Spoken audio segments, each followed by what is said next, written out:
I'm really excited to be here. And the first thing I want to do is ask you to put up your hand.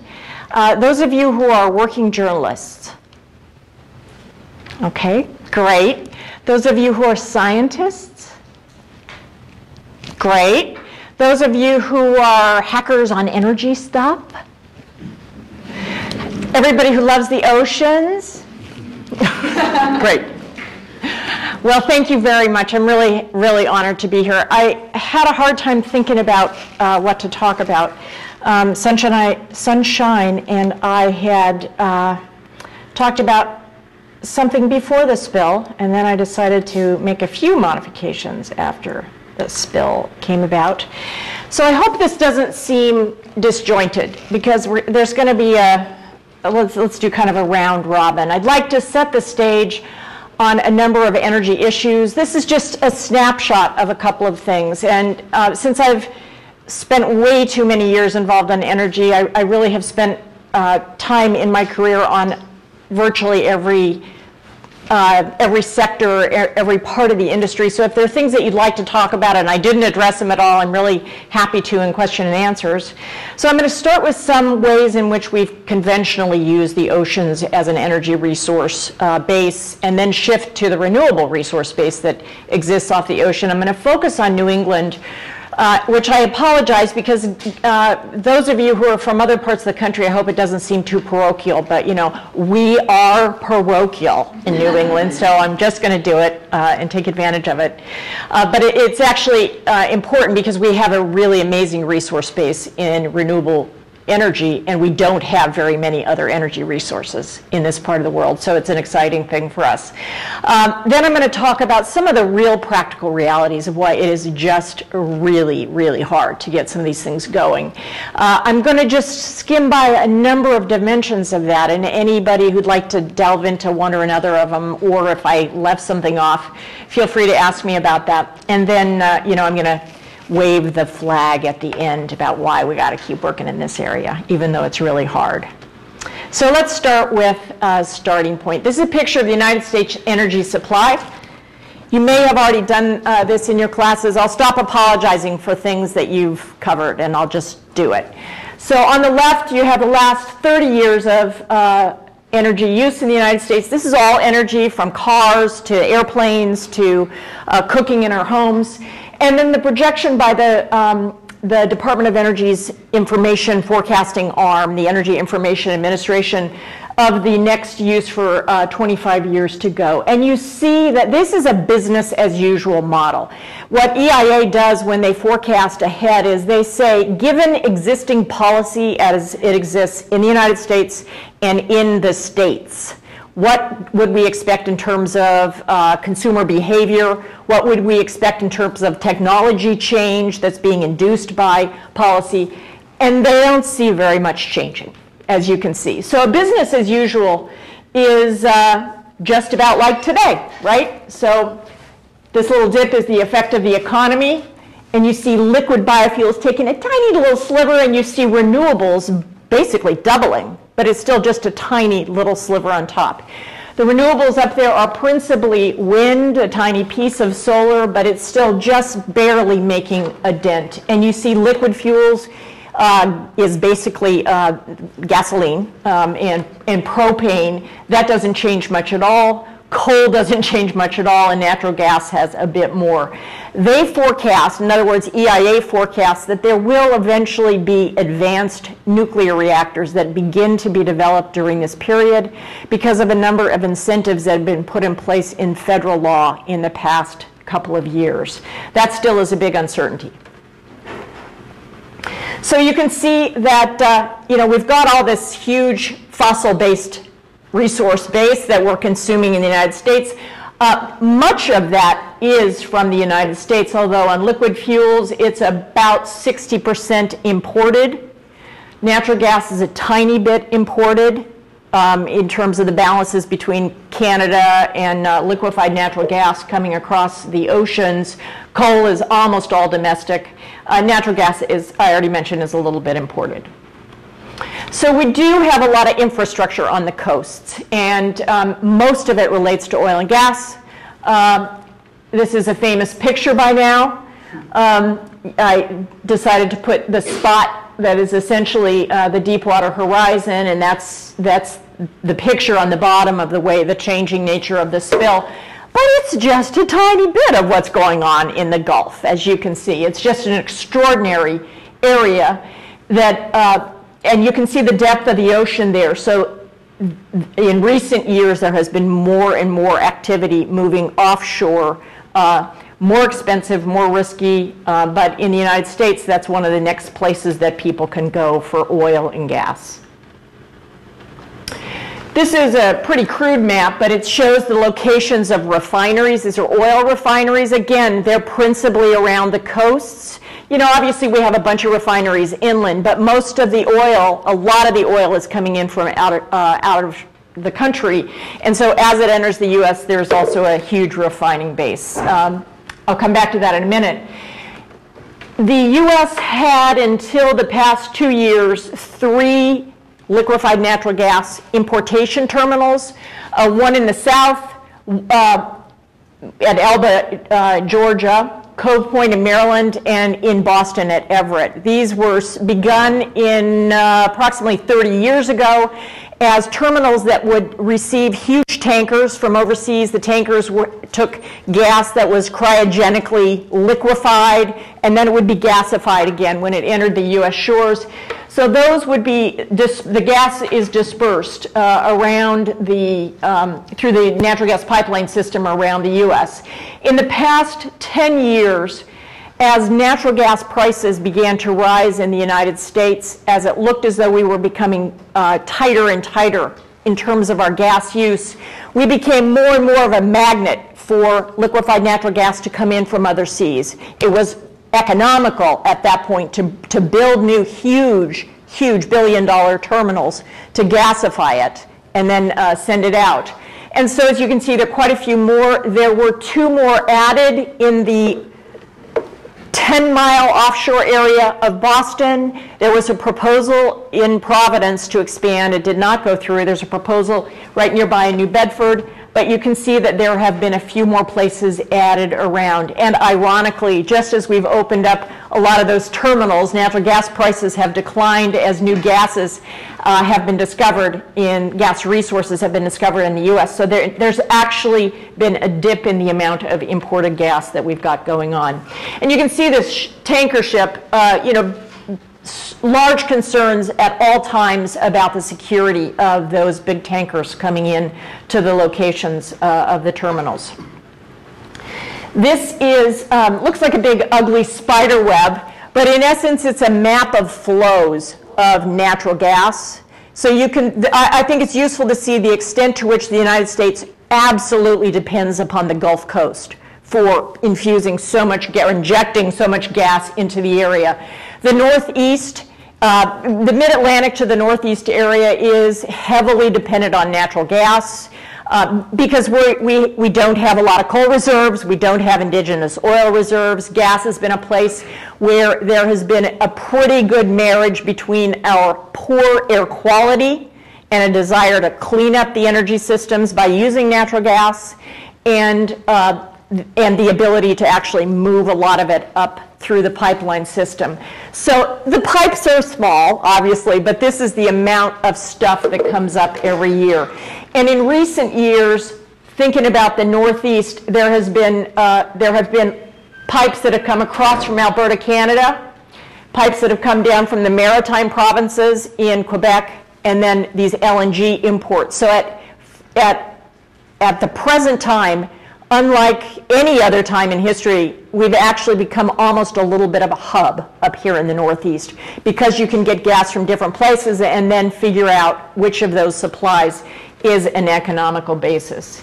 Now, the new gas finds are principally in Texas, in this area, and then there's a very large shale deposit in the Appalachian area of Pennsylvania and the northern Appalachians.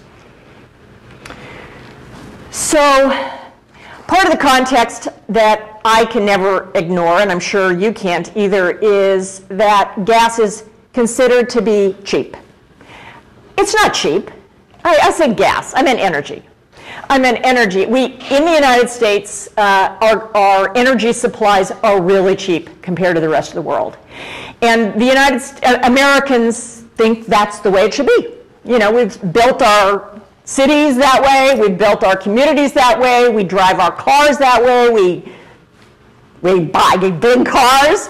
And anytime the gas isn't cheap, as happens, who was here in 1973? Remember those lovely gasoline lines? Yeah, those of you who have color hair that's not dyed the same color as mine, we remember those gas lines. So there have been periods in time when we've been strangled because of our dependence, and of course we exercise a number of military operations to protect our gasoline and oil requirements in the United States. But every time prices fly up, people complain to their politicians that something is wrong. And so we have a very sticky way in the United States in which we take for granted our energy resources. And anytime that there's an attempt to change it one way or the other, we want cheap and affordable energy. Of course we want it clean too, but we really do want it cheap and affordable. And we'd really like it secure, but we'd really like it affordable. So it becomes a challenge for us. And certainly the parts of the country that are used to having it cheaper than the others actually use more of it per person than the others. So here's an example of that. This is the gasoline price map, and the dark red spots are the most expensive prices. And it's not just because that's where you have to transport gasoline in those areas, but you also have air quality issues that have driven a cleaner blend of fuels on the coasts, which have had a lot of smog historically. And the Clean Air Act has required the coasts to have a cleaner blend. But you do see a lot of the area of the country where it's relatively cheap. This is 50 cents a gallon of gasoline differential in price between the highest and lowest in this area. This was as of January this year. But basically that pattern looks about the same when you look across the past couple of years. This is a map that shows how much gasoline is consumed per person in the area. So there's a little bit of an inverse relationship, as you might guess, between how cheap your gasoline is and how much oil you're going to use. The same kind of picture shows up on electricity use per capita. So you see, let's see if I have, yeah, I did do this. I'm going to take you away from the coasts for a moment just to think about electricity, because electricity is what we're going to talk about when we talk about wind, right? Not oil. And this issue of cheap electricity by region is part of the stickiness of the way in which we think about energy too. So that's a picture of all the coal plants in the country with the size of the circle the size of the plant. It's not the size of the emissions, although it's pretty close.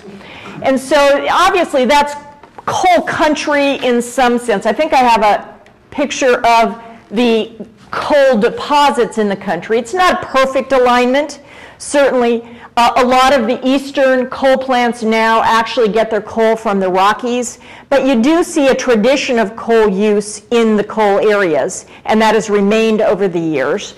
You see the coastal regions of the Northeast and the Pacific Coast in Texas have much less coal dependence. In part, that's again driven by air quality issues that has caused a shutdown of coal plants in some circumstances and a avoidance of new coal plants over the years as the requirements have gotten stricter in those regions. So I'm going to show you another third map, which is a little bit harder to read. But really, imagine the coal plant map in reverse. And if you've got a big red spot on it, you've got cheap electricity. And the inverse is true on the coastal areas. So this is a picture of the electricity prices. We're up here in the most expensive region in the country besides Alaska and Hawaii.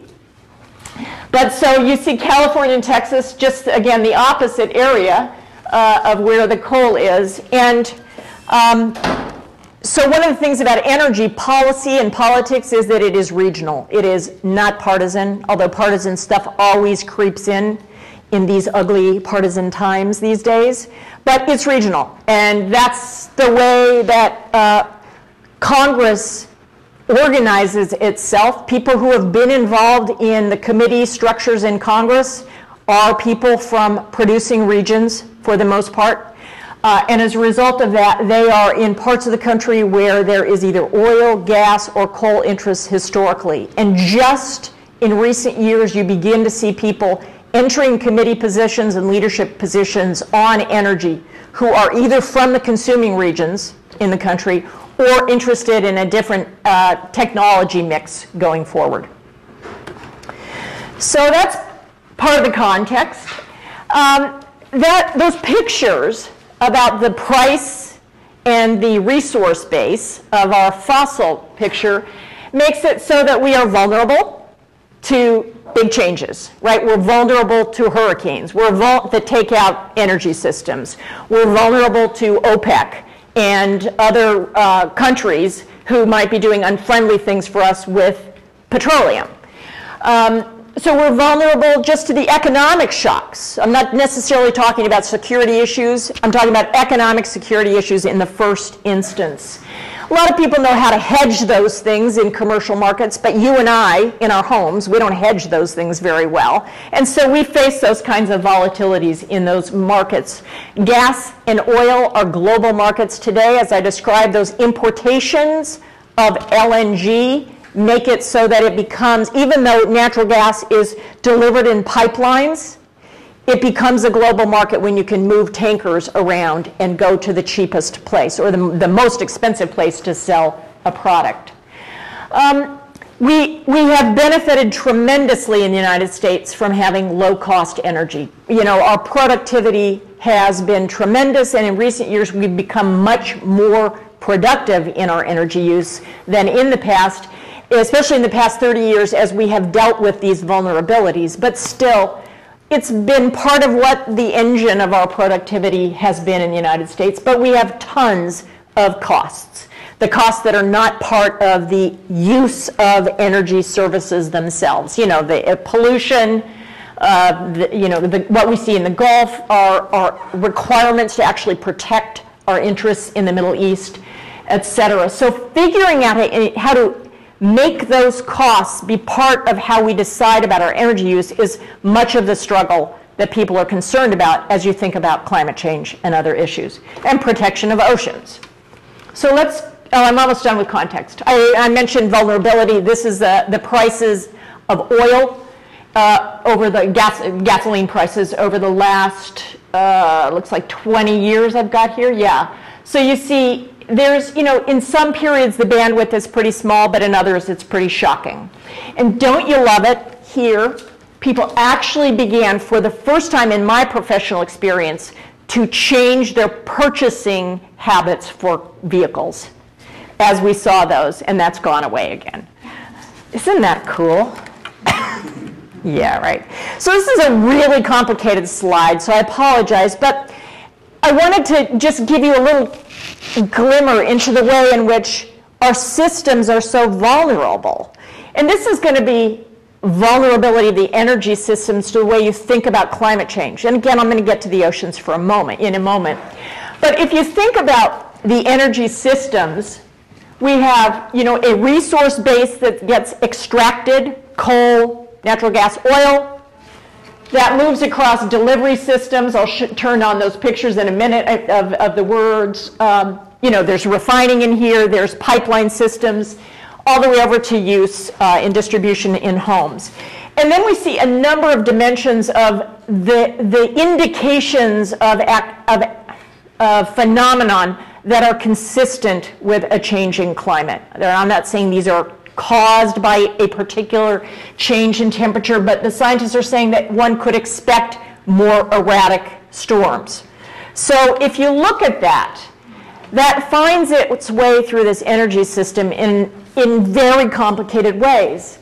I'll show you the pictures of the way that we were affected by Katrina and Rita back in 2005. But it can greatly affect extraction. It can take out pipelines, big storms. It happens routinely that's the case. Those things affect prices. Those things affect reliability of supply. That changes the whole shape of economic activity. So in every one of these dimensions, there are all these interactive effects. So I think about energy systems as changing, contributing to changing the climate, but energy systems are actually quite vulnerable in some ways. So this is a picture of the pathways of Katrina and Rita in 2005, excuse me. Pretty close to where the Deepwater Horizon is, right? So you see all those little black spots, those are the offshore production wells.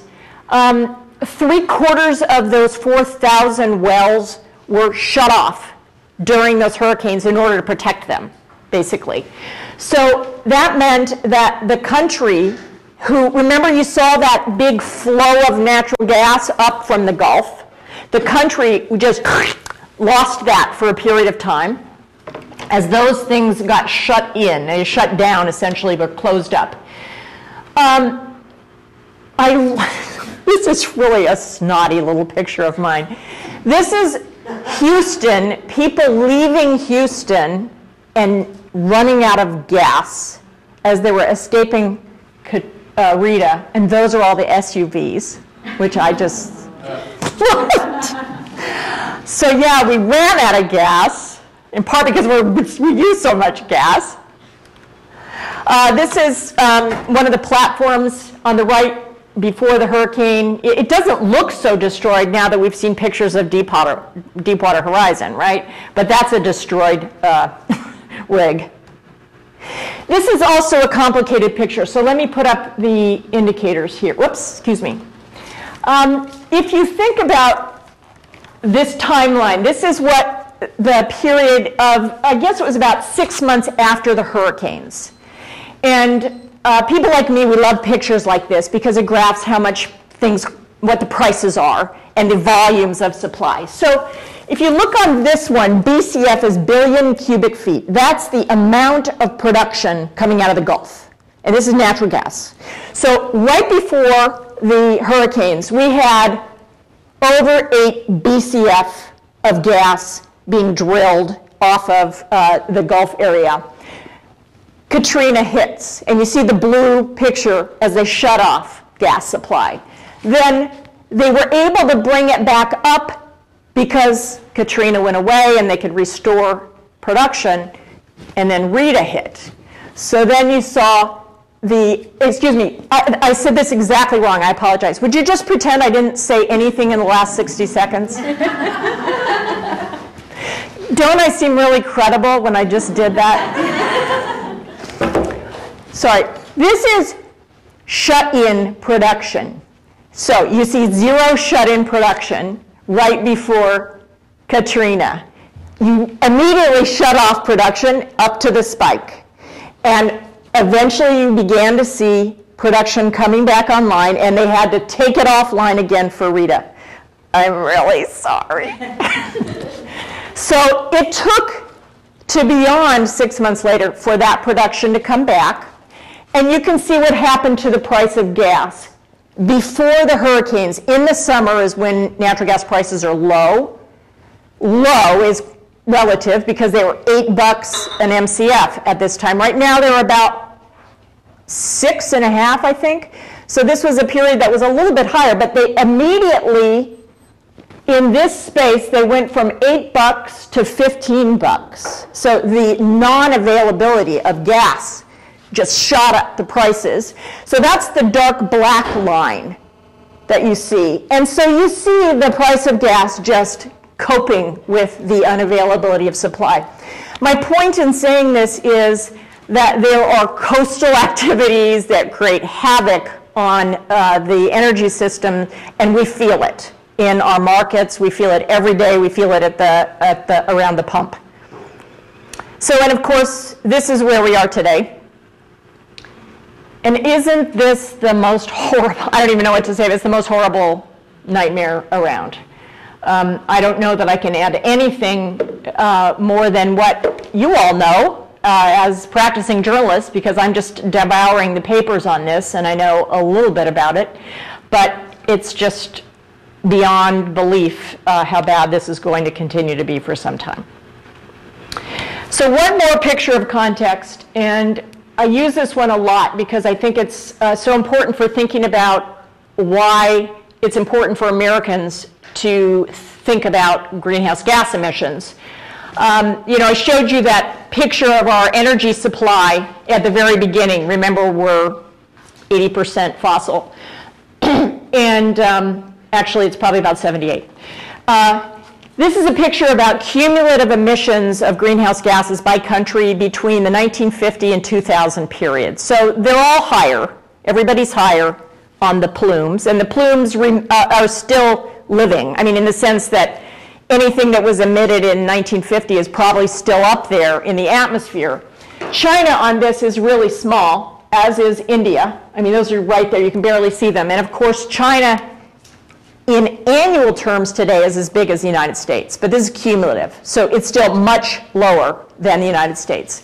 And this has a lot to do with why the United States faces a challenge of leadership internationally, because we put so much up there in terms of the whole sink.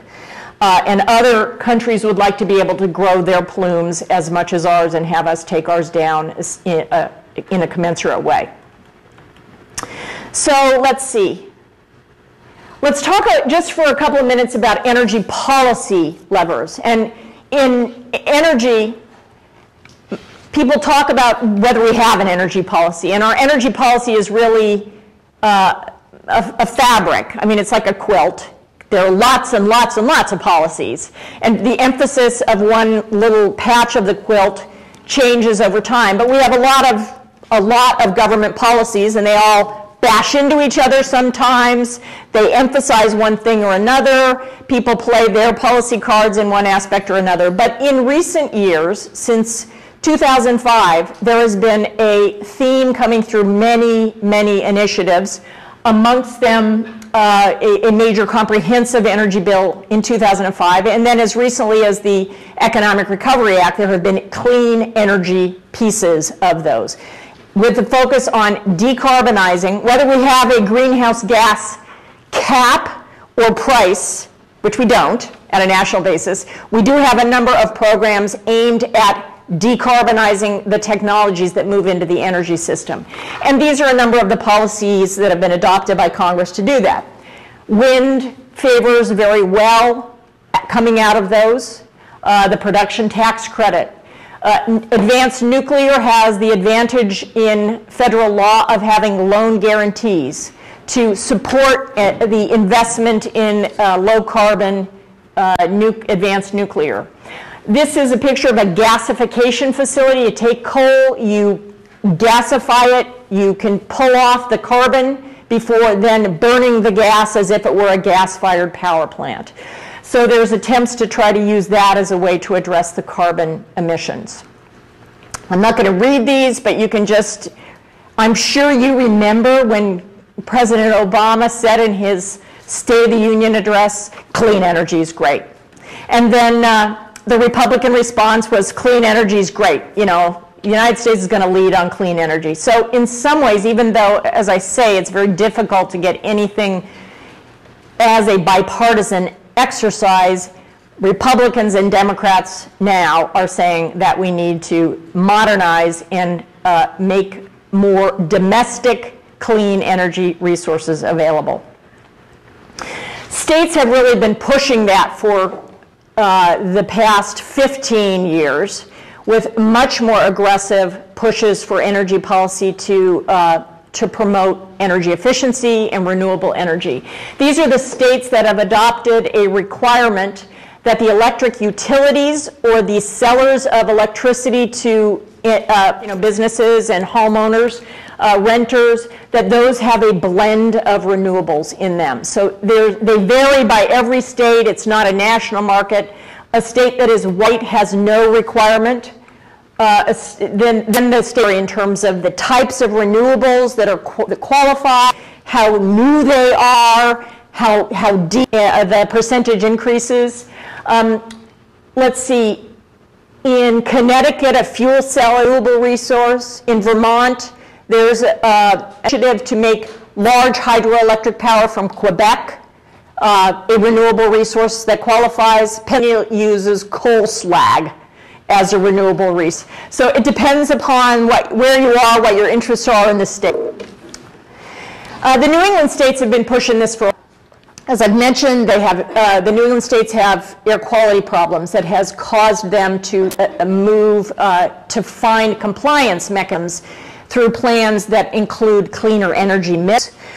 In 2008, Massachusetts passed laws that were directly or indirectly tied to cleaning up future energy supplies, advancing renewables in one way or the other, green jobs, deepening the amount of electricity that needs to come from solar, from energy efficiency, and a number of other things.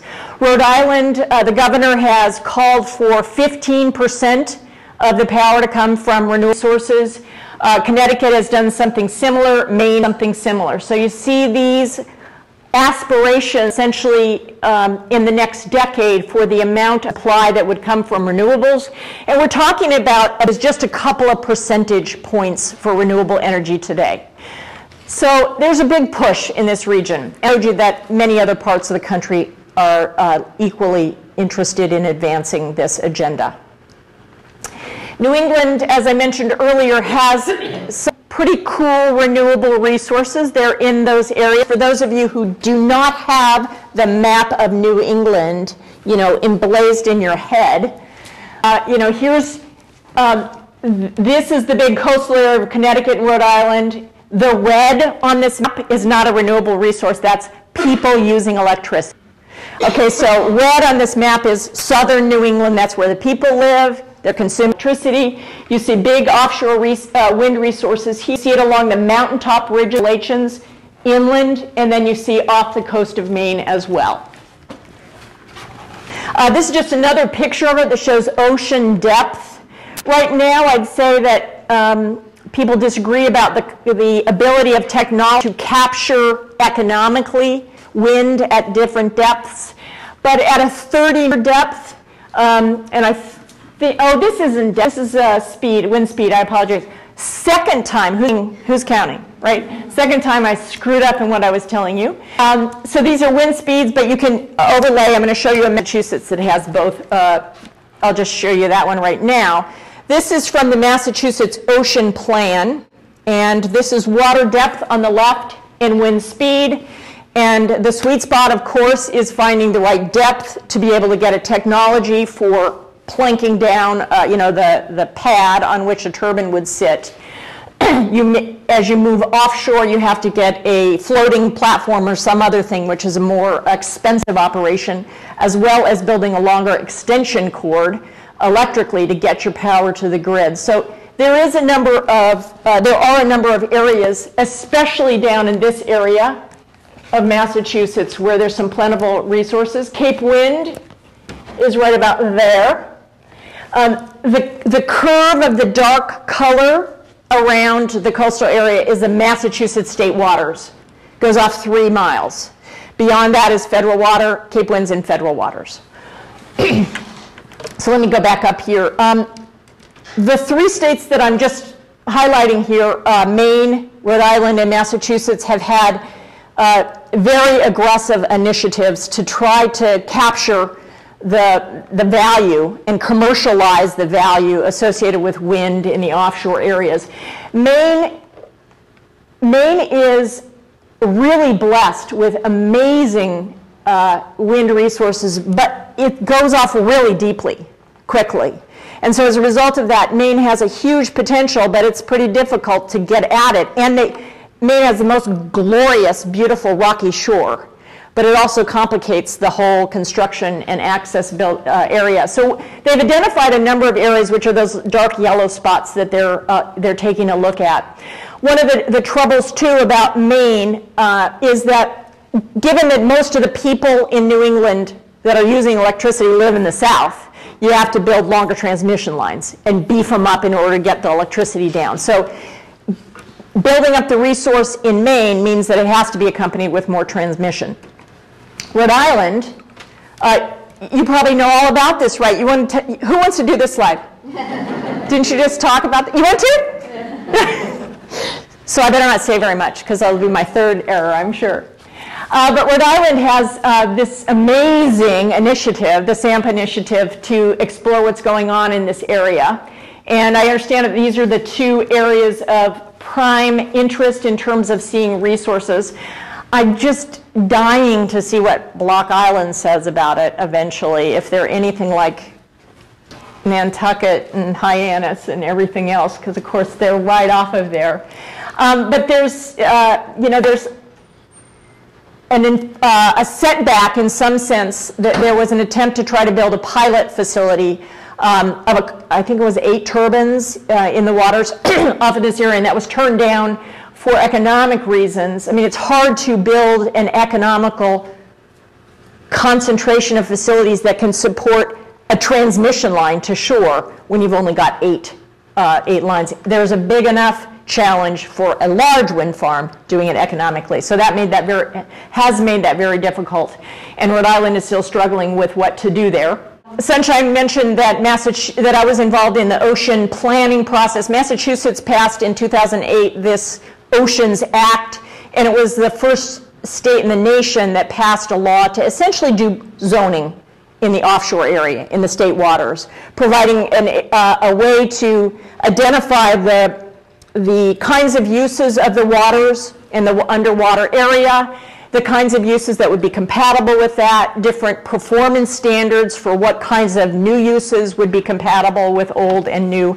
And they've identified a couple of areas as the areas for utility scale resources. They're essentially off of here and off of here. And then around the coast, Massachusetts has identified that community scale, a couple of turbines, would be appropriate scale. The legislation says there has to be appropriate scale renewable resources allowed in the ocean area. So these are the dots that show proposals to build wind facilities in New England. So you can see there's a lot of interest. Again, they're up along the ridges, inland, and around the sites. A lot of those are, you can see the little blue and green ones are small scale, very small scale community or customer sited wind facilities. Customer site is just person on, has a industrial site or something where they're putting up a wind farm, a wind turbine. But the orange ones are wind farms, essentially offshore. And so you see a couple of areas of interest where that's the case. Actually, it's just the red ones. I apologize. Okay, that was 3. One of the things that makes wind that is offshore relatively attractive to wind onshore is that it's blowing hardest when people are using electricity. Okay? So what you see here, if you took the blue line, which is a reading of wind output of an inland site, if you took that and flipped it around, that would be the peak load curve of the day. So people, they turn off their lights at night, they turn down their heating systems at night, industrial, commercial sites, they turn them off at night, and they rip them up in the middle of the day. So the curve is exactly the opposite of the blue. And so this is from New York, and the curves that are the dotted lines are the ones that are showing during that peak load period in the hours from about 11 a.m. to dinner time. That's when those offshore ones are blowing more. There's one of the penalties for wind compared to a coal plant. The coal plant is going to just keep putting out electricity over every hour of the day until it's, broken, and then it goes offline. So it's pretty flat in terms of its output. Wind turbine goes up and down with the wind, obviously. So finding a spot where you've got wind likely to produce power at a meaningful time means that it's more valuable economically for the system. So it's really hard to get renewables going. In fact, in spite of everything we've said, all the congressmen, are adopting laws saying go, go, go. States are saying you've got electric companies, you have to sell it. Polling shows that Americans love it, but they don't buy it voluntarily. And so part of the problem is that we live in a world in which, on the one hand, day in and day out, consumers can't stand it when electricity prices go up, and they go and tell their public utility regulators, don't raise my electricity rates. And we want our energy systems to be cheap and affordable, as I said before. And we also have the other end of the spectrum, which is we want to have these aspirations of more and more renewables, more and more to go. But those two things make that whole bongo board. Who knows a bongo board? Okay. So I can't even do it very well. Okay, that's right. But so a bongo board, for those of you who don't know, you have to stand on it and keep it in balance. So it's very cool. But right now we are so out of balance in terms of what we do on our energy technology. We say we want some things, but we don't tolerate it when we actually put pedal to the metal to try to get actual projects going that might raise rates in the short run. So we like the idea of modernizing the system. We like, congressmen like showing their constituents that they voted for something that's for clean energy. But when people actually try to implement that, there's all sorts of constraints. There's a couple of here. You have to love electric transmission lines if you like renewable energy, right? Who likes transmission lines? Right, everybody hates transmission lines. Costs about 5 to 10 times more to put them underground as it does above ground. So yeah, that's not going to happen. So that makes it really hard. I'm going to talk for a minute about the ways in which it's expensive to get the first ones going. That's really tough. Congress passed this law that said we're going to give loan guarantees for new renewables. Okay, so if you're a solar developer, big wind farm developer, you can go into the Department of Energy and sign up for a loan. So typically, the reason you're doing that is because you can't get credit from a bank, an investment group. But the Department of Energy, under the law that Congress passed, makes you come up with the premium dollars in a bucket to make sure that taxpayers aren't at risk for the subsidy that you're creating. So you actually have to pull in some real cash. It would be like borrowing on your mortgage, but having to pay all of this lump of money to get your loan in the first place. So it makes it very difficult for people who actually need credit to go in and use that. So for 5 years, there was 0 issued. We're not very good at excusing the government when we make a technology bet and it fails. Right? Don't you just want the technologies to win? So that makes it very difficult for bureaucrats who want to keep their head down to actually invest in something risky. So this was something that was in the paper originally about Guantanamo Bay. We love letting them go, but not in our district. We love wind farms, but not in our district. We love climate legislation, but not if it's going to raise the rates. So you know this one. I mentioned a minute ago that one of the challenges is if we're talking about a world of putting advanced modern technologies into place in real life settings, experience shows that the first and the second and the third version of those technologies is more expensive. And it's because there's learning along the way. And these are real experience curves. So fuel cells are this green line. The first ones were way more expensive, and the prices come down. And so what you see along this one is the number of units, essentially, over time. So this isn't, I'm not just talking about production process scale. I'm just talking about the innovation scale. So that you see wind is this maroon one. The early wind projects were double what they are today. So Cape Wind is more likely to be more expensive than the 10th offshore wind farm. Cape Wind is now facing a situation where people are saying it's more expensive than the alternative supply today. It would be. And this would tell you that in almost every instance, the early versions of something, of every one of those technologies, is more expensive, making it very difficult for those to enter the market without a policy push in one way or the other. There's also huge uncertainty that makes it so that people who are going to bet their money on something are not sure whether it's a good bet. So let's see. How fast is the economic recovery going to happen? How fast will people begin to use electricity again? Are we going to keep flat or not? What happens if every state actually gets as much energy efficiency going as they hope they do? That'll keep demand flat, making it so that we may not need as many new power plants. Natural gas prices used to be really high, and when your gas prices are high, your electricity prices are high because you're burning gas to produce electricity. When the gas prices are now about a third of what they are, it makes it hard to come in and compete with gas. So there's all these different risks that make it really easy to go with familiar technologies where there is not that much uncertainty affecting you. You don't know, for one thing, whether we'll have a carbon price because of a cap and trade program or a carbon tax or any other thing coming out of Congress. But even if you do, if you just did a thought experiment and said, Congress is going to pass a climate bill this year. Well, these are the estimates of what the price will look like years from now under different people's estimates of what the price of carbon would be. This is a range from 16 to 93 bucks a ton.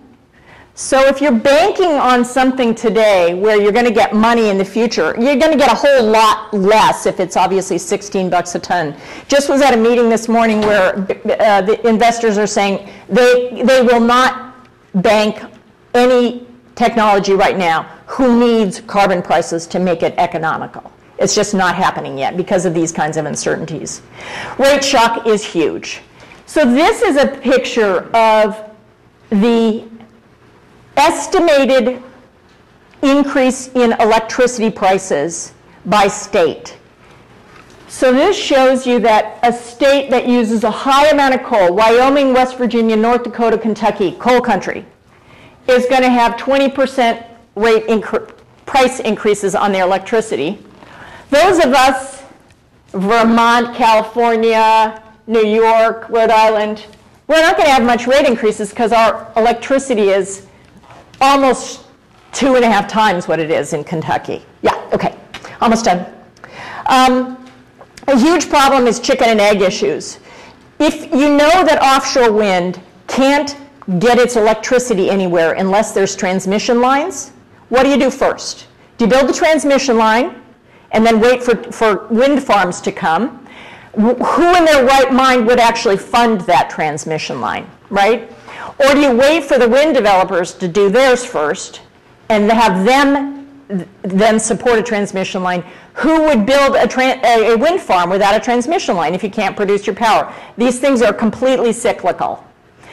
Transmission is huge. These are two pictures of different scenarios of the amount of new transmission that would be required for new wind. A significant amount of wind would be 5,500 megawatts. And you can see that big bright blue line and the red line would be the kinds of transmission that would be required. Billions of dollars worth of transmission. This wind case, using huge amount of wind off of the mountain ridges and offshore, would require a huge grid backbone. So you can't imagine that you can have one without the other. So why it's worth the effort, you know these ones by heart, I'm sure. This is global energy outlook, which is, the non-OECD or the developing countries are growing. We're pretty flat in the developed world compared to the non-developed. But those are the parts of the world that are using a lot of coal for their next increments. These are greenhouse gas emissions over the next 20 years, huge trajectory. And people are talking about those needing to go down, not look like those curves. Whoops, sorry. And if we are going to get to the kinds of concentrations of greenhouse gases in the atmosphere that will minimize the amount of climate change, you really need to turn that curve around. And you can't do that without other kinds of technologies that are decarbonized. Last slide, and that is that the countries that are growing fast use we use about 6 times as much energy as they do per person. We have about a third as many people. So if they're going to have the kind of development the way that they're imagining they are, there's just not enough room in that world for the way we've been doing it. So we have to do it. So there we go. Thank you very much. And we're totally done. Sorry. Questions? Oh, really? Here we go. Okay. You pose the problem of, you build the generation plants first versus building transmission. What about the in-between, that is building this, quote, smart grid? Doing something intelligent with the existing transmission lines that we have and the monitoring of the consumption. And again, everybody seems to think that that's going to be needed anyhow when we actually do this full-blown renewable.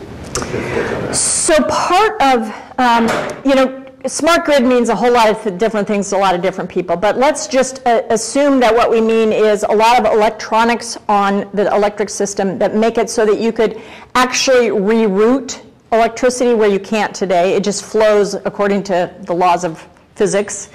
Or you could run the system harder than we can today because you know so much better what's happening.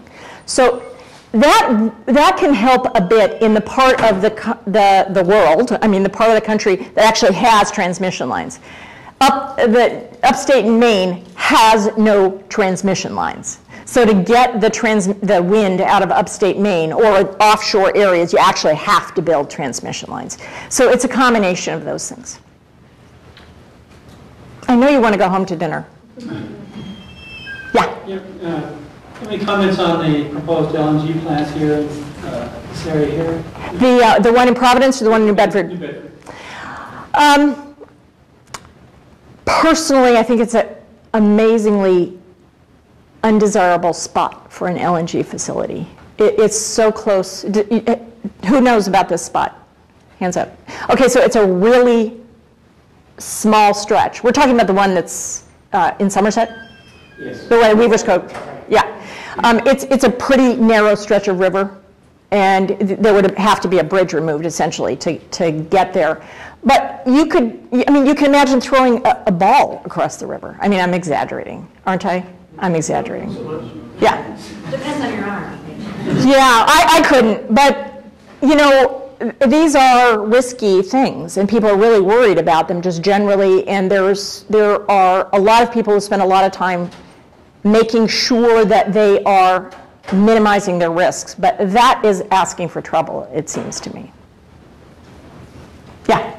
What do you think about Western Washington County in Maine as a location for LNG terminals? Which part? Is that the very northern county? Very east, right by the Canadian border. Okay, I was calling that northern. But yeah, you're right, that is the east one. I don't know, because I know that the area north of that, the St. John terminal, was able to bring in a very deep water LNG port. So I don't know about it from an environmental, geological, ocean point of view. I know from an economic point of view, it's not going to go anywhere. Natural gas prices wouldn't support it at this point, given how much we have going. Somebody's going to prove me wrong on that, but that would be my guess. Well, that leads to another question. What sort of scenario do you see, if any, that would make natural gas prices go back up to the point where such a terminal would be profitable?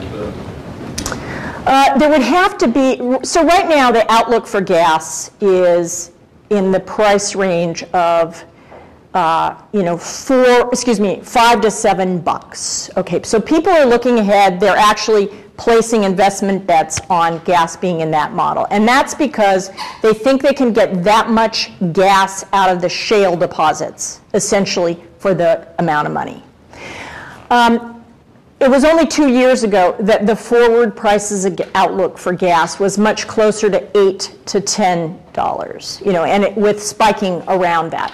So we would have to see a real surprise about the shale gas, and there's a lot of people looking at this right now, or an enormous water problem associated with getting the shale gas out from the underground reservoirs. You have to pressurize the shale to get the gas moving in the shale, and you do that with water injection in the first instance. So people, they've been using it, how do you like this? They've been doing that for decades, just like the Gulf. And there have not been serious water quality problems, but we're talking about very large volumes of water. So that, to me, is the biggest question mark about gas, but there's very, very large deposits. We actually have a geologist here. What do you think? Yeah, there's that and the fact that they're now switching to horizontal drilling. Exactly. So instead of having a small section where you're producing... You can go straight across and get access to a much larger trough with just a couple of injections down. Yeah? Speaking of shale gas, there's the theory that shale gas will, for sure, displace the need for Arctic gas yes. or for LNG imports, both. What's your opinion on that? So I don't think it's going to... when I said I thought on LNG that it would be uneconomical for the Washington, Maine one to go for, it was based on that investment hasn't been sunk. Nobody has yet built that terminal. But we now have a lot of terminals, and I think those will see LNG coming in more or less depending upon what's happening in world markets. So we'll see LNG, but I just don't think we're likely to see more terminals in the near future added to the mix. I think that I will be really surprised if Arctic gas gets on the horizon after what we've seen in the Gulf. In case, and kind of understand that it may be just a more focused version of this, kind of being as specific as possible, and maybe talk. Oh, you're the one from the Cape Cod Times, aren't you? Did anyone in this room know that I filed testimony on Friday in the Cape Wind case? Did anyone? And I guess the larger question, especially that we're in Rhode Island, where a similar case in some respects didn't fly. Not similar. Well, the 8 turbine. We're not going to debate this right now. But similar in the fact that it was a Department of Public Utilities or Public Utilities Commission and a rate case. Not similar maybe in the case, but the process, if you will. How does that, should those processes be reconsidered in how they occur? And I guess that is somewhat happening here in Rhode Island, but should that be done in other?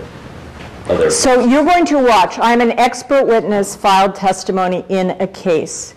Do you think I'm going to answer that question that a journalist just asked me outside the hearing room? So he's asking me whether or not proceedings in which a commission has to decide whether to approve something, whether they're similar in the two places? No, whether they should be changed in any way. I mean, again, they're being adjusted seemingly specifically for a one project here. Should they be changed in a different way as far as to take into account different things other than the price?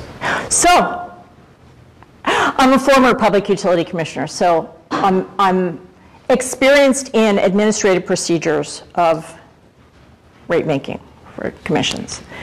And rate makers have to base their decisions on what the legislature gave them in their organic laws, right? If you don't, your decisions get appealed to the Supreme Court in your state. So Rhode Island has a different law than Massachusetts, and they have a different law than Vermont, and they have a different law than Maine. There's a lot of common law, but there's all sorts of differences. Massachusetts passed a law in 2005, the Green Communities Act, and it has a requirement that public utilities enter into long-term contracts with renewable resources. And it has X planks that the commission has to make their decision on. That's different than the law in Rhode Island. So without remotely getting into the merits, because the lawyers in this case would actually dagger me to death, they're different laws. The administrative proceedings are very common. You go in under oath, you testify, you have to swear to tell the truth. People can cross-examine you if they are a party to the case, and the decision has to turn on the matters in the case. Who you're testifying on behalf of? The purchaser of power, which is National Grid. Yeah, we set up this before that. Yeah. Seems to And by the way, this speech was not my testimony. Wasn't. It seems to me that in our energy policy, what's most needed is a steadily increasing tax on imported fuels. That this would help renewable fuels, it would reduce our dependence on foreign fuels, it would improve our carbon emissions, it would raise money for the federal government. It's a win-win-win-win kind of situation. Why does this never come about as a serious proposition? Okay, so I detect an accent. I'm sure you're American. That was just meant to say. I was brought up in Africa. Well, in a world in which, I can imagine living in, or in many other countries, we would actually have that. But that's just toxic in the United States, I think, politically. Because remember I was talking about how sticky it is that we take cheap energy for granted. Our built environment is completely dependent on that notion. It's very, very difficult politically to do that. Suicide. Beg your pardon? We're willing to commit suicide for that. Yeah, because it's a which pill. The decision makers will think they're committing suicide and will not get reelected if they did that. And we may be committing suicide in the long term for our children if we don't. But yeah, I've always thought, and I'm not running for office, that it would be really important to have a floor on the price of oil. So as oil dropped below, when people are actually have, what do we have oil prices? What did it get up to? 95? I don't remember. I can't. Much more than that. 136? Well, how quickly I forget. Over 100. Oh, I'm so embarrassed. So wouldn't it have been great after people experienced that to actually have a floor on the price of gas so that it went down, but it didn't go all the way back down, so that you actually could buffer the downhill side? In fact, that's a lot of people have talked about that, but we can't get that conversation going. I was in the administration in Washington when a 5-cent tax on gasoline was proposed. Totally ballistic, totally toxic. And what do we experience in those gasoline prices? It doubled. It doubled to $3.36 a gallon. I mean, it was $4.25, and it went way up. So we're talking 5 cents. It was crazy. So why don't you run? Maybe that's the last word, okay? On that note, Mark Bloombush for president. I just wanted to say thank you to Mr. Tierney for coming today. Thank you.